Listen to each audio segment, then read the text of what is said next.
लक्ष्मी, घर में रंगोली कहाँ रख दी मैंने? सुबह मुझे रंगोली बनानी है।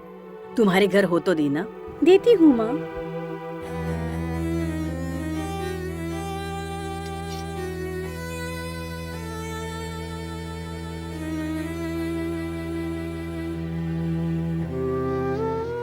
किसकी राह देख रही हो तुम? दामाद जी नहीं आए क्या? नहीं आए माँ, मुझे बहुत परेशानी हो रही है। इससे पहले भी तो दामाद जी लेट आए थे ना। आ जाएंगे, परेशान क्यों हो रही हो? आज मैंने कुछ ज्यादा ही बोल दिया है उन्हें। दामाद जी गुस्सा होके गए हैं क्या? गुस्सा करके या चिल्ला के भी अगर वो घर से निकल जाते हैं तभी वो घर जल्दी लौट आते हैं माँ। लेकिन आज तो चुपचाप गए हैं वो, उसी बात की परेशानी हो रही है माँ। तुमने उनकी बेइज्जती की है क्या? नहीं माँ, बिजनेस के बारे में पूछ रही थी। पूछने का मुझे हक भी नहीं है क्या? पापा भी सुबह इसके बारे में बात कर रहे थे। पापा बात कर रहे थे? क्या कहा उन्होंने? पापा ने कुछ गलत बात नहीं की माँ। ऐसे घर पे कर्ज लेकर पति ऐसा गैर जिम्मेदार हो तो एक बीवी इस बात को कैसे झेल पाएगी माँ? लक्ष्मी, गुस्से में दामाद जी से कुछ कहना मत तुम। वो कुछ भी ना कमाए फिर भी तुम्हारे पति बनकर घर में रहेंगे तो तुम्हारा सम्मान बढ़ेगा। मैं तुम्हारे पापा से इस बारे में बात करूंगी। जब तक मैं और तुम्हारे पापा जिंदा है तुमको कोई तकलीफ नहीं होगी। इतने दिन से तो जैसे तैसे सब कुछ संभाल लिया है।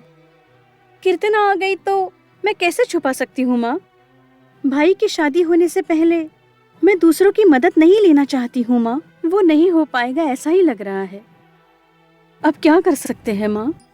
देखो, बड़ों के होते हुए तुम क्यों चिंता करती हो?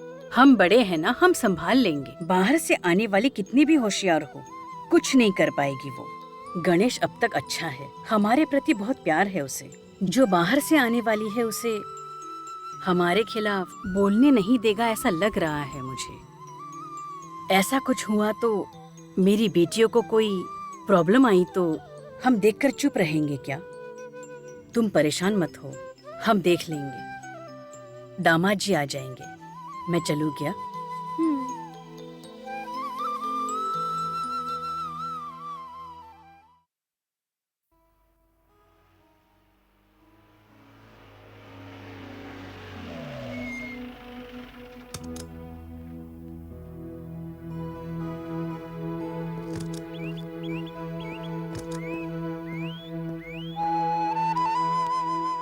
नमस्ते मैडम। नमस्ते।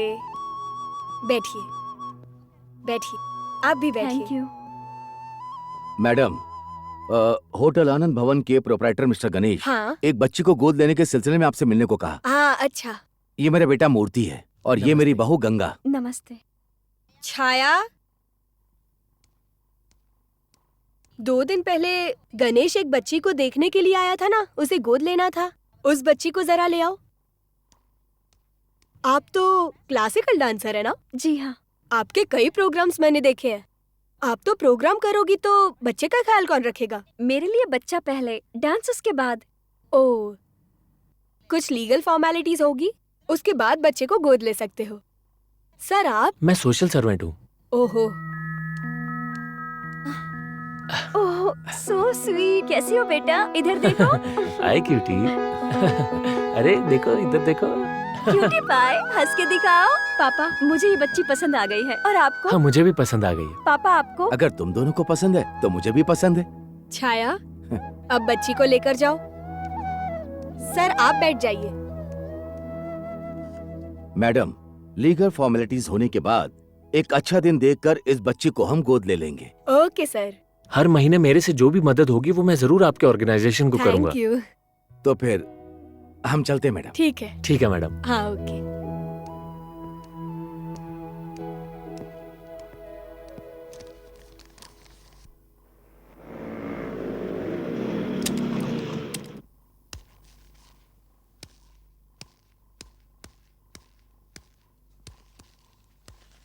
क्या संगीता, आज तुम स्कूल से जल्दी आ गई हो? 4 बजे ही आ गई थी। क्या हुआ? ऐसे क्यों देख रहे हो? कुछ नहीं, हमेशा तुम रोती ही रहती हो ना। आज फूल लगाए हैं तो थोड़ा अलग दिख रही हो। लगता है भाभी की बात को फॉलो करना शुरू कर दिया तुमने। मुझे कुछ समझाने की जरूरत नहीं, मुझे सब पता है।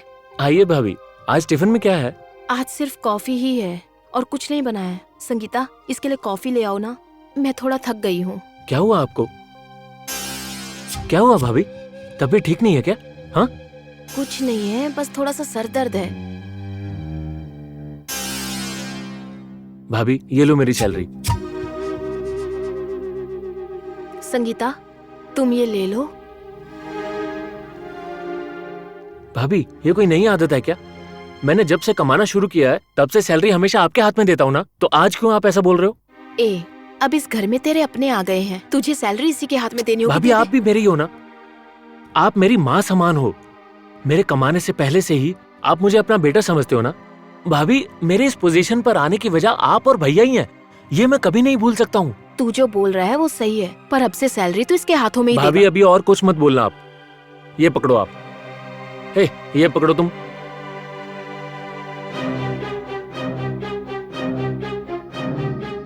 संगीता, मैंने कभी इससे इसकी सैलरी नहीं मांगी और ना ही इसे कहा मुझे देने को। कहने की जरूरत ही नहीं पड़ती होगी ना, वो खुद ही दे देते हैं।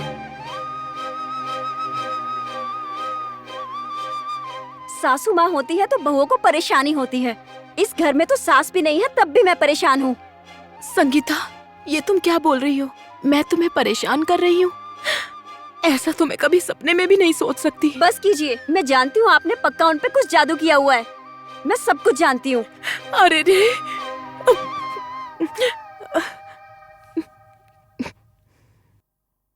भाभी क्या हुआ आपको? कुछ तो हुआ है मुझे लग रहा है। चलो डॉक्टर के पास चलते हैं। बस कर, मुझे परेशान मत कर। भाभी तू सुन ले, मेरी तबीयत को कुछ नहीं हुआ है, मैं बिल्कुल ठीक हूँ। वैसे भी अगर मुझे कुछ हुआ तो मेरा पति है मुझे देखने के लिए, तुझे परेशान होने की जरूरत नहीं, वो मेरा ख्याल रखेंगे। हर बात की जिम्मेदारी अपने ऊपर ले लेता है। भाभी ये क्या बोल? देख विनय, मुझे कुछ नहीं सुनना। आप ऐसे कैसे बात कर रहे हो भाभी?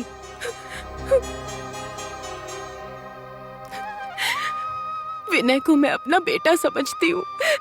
ये बात समझे बिना संगीता कुछ भी बोल रही है, उसे मैं कैसे समझाऊं, मुझे कुछ समझ नहीं आ रहा।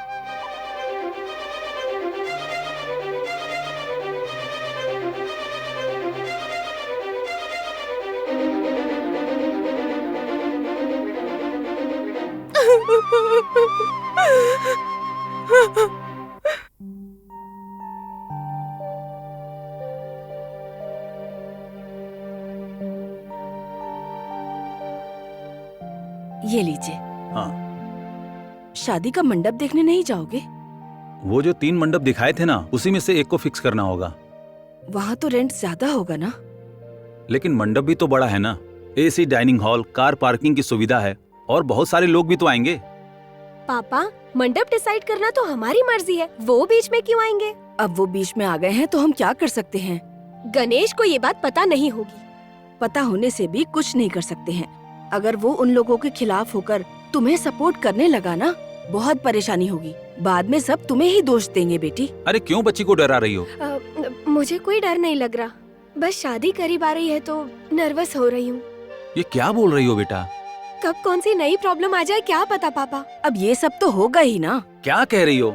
बच्ची के सामने अच्छी बातें बोलनी चाहिए, डरा रही हो उसे। मेरी बात सुनो बेटा, कोई प्रॉब्लम नहीं होगी। तुम्हें तुम्हारी पसंद का लड़का मिल गया है ना, तो उससे शादी करके तुम्हें खुश रहना है। ये लो, आज मेरे पास बहुत काम है तो अभी चलता हूँ।